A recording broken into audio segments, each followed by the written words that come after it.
పశ్చిమాసియాలో ఉద్రిక్తతల నివారణకు ఖతార్ రాజధాని దోహాలో ఇవాళ అమెరికా ఇరాన్ మధ్య జరగాల్సిన చర్చలపై ప్రతిష్టంభన నెలకొంది. దోహాలో చర్చలు జరుగుతాయని అమెరికా ప్రకటించినప్పటికీ వాషింగ్టన్తో ప్రత్యక్ష చర్చలు జరిపే అవకాశం లేదని టెహ్రాన్ వెల్లడించింది. హర్ముజ్ జలసంధి విషయమై గత వారాంతంలో అమెరికా ఇరాన్లు పరస్పరం దాడులు చేసుకున్నాయి. దీంతో దాదాపు 4 నెలల యుద్ధం తర్వాత కుదిరిన తాత్కాలిక శాంతి ఒప్పందం ప్రమాదంలో పడింది.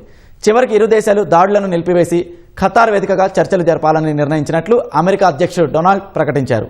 తమతో సమావేశం కావాలని ఇరాన్ కోరినట్లు ట్రూత్ సోషల్ మీడియా ద్వారా ఓ ప్రకటన చేశారు.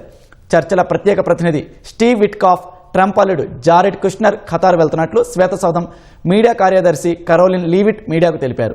తమ ప్రతినిధి బృందం కూడా ఖతార్ వెళ్తున్నట్లు ప్రకటించిన భారత్ ఓ మెలిక పెట్టింది. గత వారాంతంలో అగ్రరాజ్యం ఏకపక్షంగా తమ సైనిక కేంద్రాలపై దాడులు జరిపిన నేపథ్యంలో అమెరికాతో ఏ స్థాయిలోనూ సమావేశం కావడానికి సిద్ధంగా లేమని టెహ్రాన్ ప్రతినిధి ప్రకటించారు. వాషింగ్టన్ ప్రమేయం లేకుండా మధ్యంతర ఒప్పంద నిబంధనలపై చర్చించేందుకు తమ ప్రతినిధి బృందాన్ని ఖతార్కు పంపుతున్నట్లు ఇరాన్ విదేశాంగ శాఖ ప్రతినిధి తెలిపారు. ఇరు దేశాలు ఖతార్ ద్వారా సందేశాలు మార్చుకునే అవకాశం ఉంది. ఇది వరకు ఇస్లామాబాద్లోనూ ఇరు దేశాలు తమ సందేశాలను మధ్యవర్తి పాక్ ద్వారా పంచుకున్నాయి.